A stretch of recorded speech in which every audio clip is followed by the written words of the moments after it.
ಪ್ರಸ್ತುತ ವಿಡಿಯೋನಲ್ಲಿ ತ್ರಿವೇಣಿಯವರು ಬರೆದಿರುವಂತಹ ಸಮಸ್ಯೆಯ ಮಗು ಪಾಠದ ಸಂಭಾವ್ಯ ಪ್ರಶ್ನೆಗಳ ಉತ್ತರವನ್ನು ವಿವರಿಸಲು ಪ್ರಯತ್ನಿಸಲಾಗಿದೆ. ನಾಗೇಂದ್ರ ಮನೆ ಬಿಟ್ಟು ಹೋಗಲು ಕಾರಣವೇನು? ಈ ಪ್ರಶ್ನೆಗೆ ನಾಗೇಂದ್ರ ಮನೆ ಬಿಟ್ಟು ಹೋಗಲು ಕಾರಣ ಅವನ ಮನಸ್ಸಿನಲ್ಲಿದ್ದ ಅಸಮಾನತೆ ಮತ್ತು ಪ್ರೀತಿಯ ಕೊರತೆ ಆಗಿತ್ತು. ತಾಯಿ ತಂದೆಯರು ಮೊದಲು ನಾಗೇಂದ್ರನನ್ನೇ ಪ್ರೀತಿಯಿಂದ ತುಂಬಿ ಸಾಕಿದರು. ಆದರೆ ತಮ್ಮ ನಾಗೇಶ ಹುಟ್ಟಿದ ನಂತರ ಆ ಪ್ರೀತಿ ಸಂಪೂರ್ಣವಾಗಿ ಕಿರಿಯ ಮಗುವಿನ ಕಡೆ ಹರಿಯಿತು. ತಾನೊಬ್ಬನೇ ಅನಾದರಕ್ಕೆ ಗುರಿಯಾಗುತ್ತಿದ್ದೇನೆ ಎಂಬ ಭಾವನೆ ನಾಗೇಂದ್ರನ ಮನಸ್ಸಿನಲ್ಲಿ ಬೆಳೆಯಿತು. ತಾನು ಅಪ್ರಿಯನಾಗಿದ್ದೇನೆ ಎಂಬ ನೋವು ಅವನನ್ನು ಕಾಡಿತು. ತಾಯಿ ತಂದೆ ತಮ್ಮ ಕಿರಿಯ ಮಗುವನ್ನು ಮಾತ್ರ ಮುದ್ದಾಡುತ್ತಿದ್ದ ದೃಶ್ಯ ಅವನ ಮನಸ್ಸಿಗೆ ತಟ್ಟಿತು. ಅವರ ಗಮನವನ್ನು ಮತ್ತೆ ತನ್ನ ಕಡೆ ಸೆಳೆಯಬೇಕೆಂಬ ಆಶೆಯಿಂದ ಮನೆಯಿಂದ ಓಡಿಹೋದನು. ಮುಂದಿನ ಪ್ರಶ್ನೆ: ನಾಗೇಂದ್ರನನ್ನು ನಿರೂಪಕರು ಮನೆಗೆ ಹೇಗೆ ಕರೆದುಕೊಂಡು ಬಂದರು? ಉತ್ತರ: ನಿರೂಪಕರು ರಸ್ತೆ ಮೇಲೆ ನಾಗೇಂದ್ರನನ್ನು ಕಂಡಾಗ ಅವನು ಭಯದಿಂದ ತುಂಬಿದ್ದ. ಪ್ರಶ್ನಿಸಿದಾಗ ಅವನು ಉತ್ತರಿಸಲು ಹಿಂಜರಿದನು.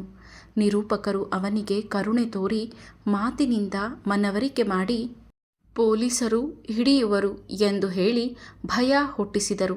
ಅವನನ್ನು ತಾಯಿಯವರ ಹತ್ತಿರ ಕರೆದುಕೊಂಡು ಹೋಗಲು ಮನವರಿಕೆ ಮಾಡಿ ಸೌಮ್ಯವಾಗಿ ಕರೆದೊಯ್ದರು. ಕೊನೆಗೆ ನಾಗೇಂದ್ರನು ಸ್ವಲ್ಪ ವಿರೋಧಿಸಿದರೂ ನಿರೂಪಕರ ಬಲವಂತ ಮತ್ತು ಪ್ರೀತಿಯ ಧ್ವನಿಗೆ ಒಪ್ಪಿಕೊಂಡು ಮನೆಗೆ ಹೋದನು. ಮುಂದಿನ ಪ್ರಶ್ನೆ: ನಾಗೇಂದ್ರನನ್ನು ಕಂಡೊಡನೆ ಅವನ ತಾಯಿಯ ಪ್ರತಿಕ್ರಿಯೆ ಏನು? ಉತ್ತರ: ತಾಯಿ ಜಾನಕಮ್ಮ ಅವರು ನಾಗೇಂದ್ರನನ್ನು ಕಂಡ ಕ್ಷಣದಲ್ಲಿ ಅವಳ ಮುಖದ ಮೇಲಿದ್ದ ದುಃಖ ಮತ್ತು ಕಳವಳ ಸಂಪೂರ್ಣ ಮಾಯವಾಯಿತು. ಅವಳು ಉಲ್ಲಾಸದಿಂದ ನಾಗೇಂದ್ರ ನಾಗೇಂದ್ರ ಎಂದು ಕೂಗುತ್ತಾ ಓಡಿ ಬಂದು ಮಗನನ್ನು ಅಪ್ಪಿಕೊಂಡಳು. ಕಣ್ಣೀರಿನಿಂದ ಕಂಗೊಳಿಸಿದ ಆ ಕ್ಷಣ ತಾಯಿಯ ಮಮತೆಯ ಸ್ಫೋಟವಾಗಿತ್ತು. ತನ್ನ ಕಳೆದು ಹೋದ ಮಗನನ್ನು ಮರಳಿ ಪಡೆದ ಖುಷಿಯಲ್ಲಿ ಅವಳು ಆನಂದದಿಂದ ಅರಳಿದಳು. ಮುಂದಿನ ಪ್ರಶ್ನೆ: ನಾಗೇಂದ್ರನಿಗೆ ಹುಚ್ಚು ಹಿಡಿದಿದೆ ಎಂದು ಹೆತ್ತವರು ಹೇಗೆ ಭಾವಿಸಿದರು? ಉತ್ತರ: ನಾಗೇಂದ್ರ ತನ್ನ ತಮ್ಮ ನಾಗೇಶನ ಮೇಲೆ ಕೋಪ ತೋರಿಸಿ ಅವನಿಗೆ ಹಾನಿ ಮಾಡುತ್ತಿದ್ದುದರಿಂದ ಹಾಗೂ ತನ್ನದೇ ದೇಹವನ್ನು ಹಾನಿಗೊಳಿಸುತ್ತಿದ್ದುದರಿಂದ ಹೆತ್ತವರು ಅವನಿಗೆ ಹುಚ್ಚು ಹಿಡಿದಿದೆ ಎಂದು ಭಾವಿಸಿದರು. ಅವನು ಆಗಾಗ್ಗೆ ಮನೆಯಿಂದ ಓಡಿ ಹೋಗುತ್ತಿದ್ದನು, ತನ್ನ ದೇಹವನ್ನು ಗಾಯಗೊಳಿಸುತ್ತಿದ್ದನು. ಇವೆಲ್ಲ ವರ್ತನೆಗಳನ್ನು ನೋಡಿದ ತಾಯಿ ತಂದೆ ಅವನಿಗೆ ಮಾನಸಿಕ ಅಸ್ವಸ್ಥತೆ ಇದೆ ಎಂದು ನಂಬಿದರು. ಆದರೆ ವಾಸ್ತವವಾಗಿ ಅದು ಮಾನಸಿಕ ನೋವಿನ ಅಭಿವ್ಯಕ್ತಿ ಮಾತ್ರವಾಗಿತ್ತು.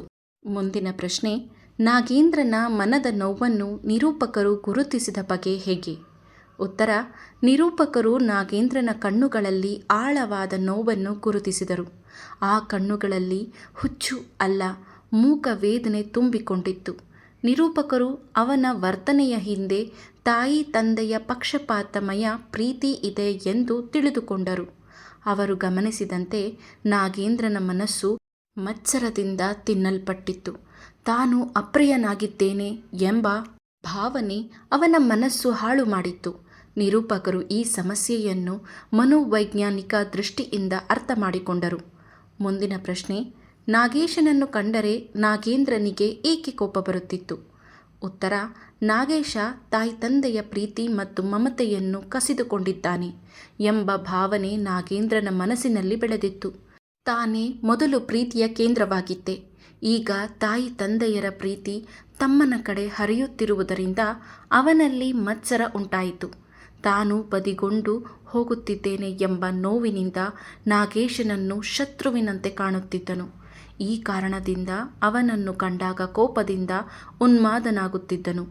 ಮುಂದಿನ ಪ್ರಶ್ನೆ: ಸಮಸ್ಯೆಯ ಮಗು ಕಥೆಯಲ್ಲಿ ತಿಳಿದು ಬರುವ ಮುಖ್ಯ ಆಶಯವೇನು? ಉತ್ತರ: ಈ ಕಥೆಯ ಆಶಯ ಮಕ್ಕಳ ಮನಸ್ಸು ಅತಿ ನಾಜೂಕಾದದ್ದು. ತಾಯಿ ತಂದೆಯರು ತಮ್ಮ ಮಕ್ಕಳಿಗೆ ಸಮ ಪ್ರೀತಿ ತೋರಬೇಕು. ಪ್ರೀತಿ ಮತ್ತು ಲಾಲನೆ ಅತಿಯಾಗಿ ಒಂದೇ ಮಗುವಿನ ಮೇಲೆ ತೋರಿದರೆ ಮತ್ತೊಬ್ಬ ಮಗು ಅಸಮಾನತೆಯ ಭಾವನೆಗೆ ಒಳಗಾಗಬಹುದು. ಇದರ ಪರಿಣಾಮವಾಗಿ ಅವನ ಮನಸ್ಸಿನಲ್ಲಿ ಅಸಹನೆ, ಮತ್ಸರ, ವಿಕೃತಿ ಮೂಡಬಹುದು.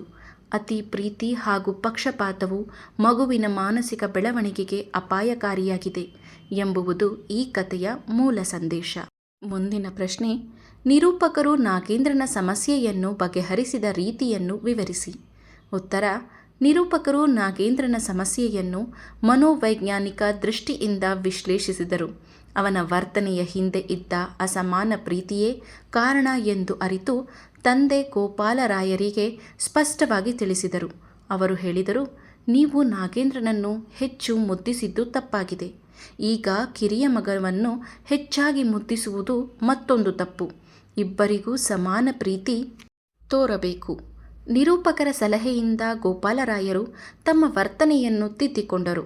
ಇದರ ಫಲವಾಗಿ ಮನೆತನದಲ್ಲಿ ಶಾಂತಿ ಮತ್ತೆ ನೆಲೆಸಿತು. ಮುಂದಿನ ಪ್ರಶ್ನೆ, ಸಮಸ್ಯೆಯ ಮಗು ಕಥೆಯಲ್ಲಿ ಹೆತ್ತವರೇ ಸಮಸ್ಯೆಗೆ ಕಾರಣರಾದರು, ವಿವರಿಸಿ. ಉತ್ತರ: ನಾಗೇಂದ್ರನ ಸಮಸ್ಯೆಗೆ ಕಾರಣ ಅವನ ತಾಯಿ ತಂದೆಯ ಅಸಮತೋಲನದ ಪ್ರೀತಿ. ಮೊದಲು ಅವನನ್ನು ಅತಿಯಾಗಿ ಮುದ್ದಿಸಿ ಬಳಿಕ ತಮ್ಮ ನಾಗೇಶ ಹುಟ್ಟಿದ ನಂತರ ಅವನನ್ನು ಕಡೆಗಣಿಸಿದರು.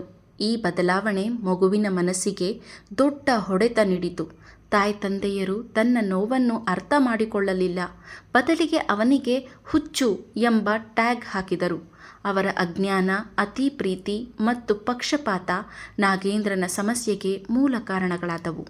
ಮುಂದಿನ ಪ್ರಶ್ನೆ, ಸಮಸ್ಯೆಯ ಮಗು ಕಥೆಯ ಮನೋವೈಜ್ಞಾನಿಕ ಹಿನ್ನೆಲೆಯನ್ನು ವಿವರಿಸಿ.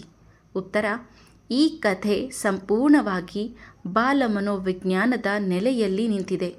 ಮಗು ತಾಯಿ ತಂದೆಯ ಪ್ರೀತಿ, ಸುರಕ್ಷತೆ ಮತ್ತು ಗಮನದಿಂದ ಮಾನಸಿಕವಾಗಿ ಬೆಳೆಯುತ್ತದೆ. ಪ್ರೀತಿ ಕಸಿದುಕೊಳ್ಳಲ್ಪಟ್ಟಾಗ ಅಥವಾ ಅಸಮಾನತೆಯುಂಟಾದಾಗ ಅದರ ಮನಸ್ಸು ಪ್ರತಿಕ್ರಿಯಿಸುತ್ತದೆ. ನಾಗೇಂದ್ರನ ಮನಸ್ಸು ಈ ತೀವ್ರ ನೋವಿನಿಂದ ಪ್ರತಿಕ್ರಿಯಿಸಿ ವಿಚಿತ್ರ ವರ್ತನೆ ತೋರಿಸಿತು. ಅವನ ವರ್ತನೆ ಹುಚ್ಚು ಅಲ್ಲ, ಅದು ಅಸಮತೋಲನದ ಪ್ರೀತಿಗೆ ವಿರೋಧವಾಗಿ ಮನಸ್ಸು ಹೊರಹಾಕಿದ ನೋವಿನ ರೂಪ. ಲೇಖಕಿ ತ್ರಿವೇಣಿ ಇಲ್ಲಿ ಮಾನಸಿಕ ಅಸ್ವಸ್ಥತೆಯ ಮೂಲವನ್ನು ಸಾಮಾಜಿಕ ಪರಿಸ್ಥಿತಿಯಲ್ಲಿ ಹುಡುಕುತ್ತಿದ್ದಾರೆ.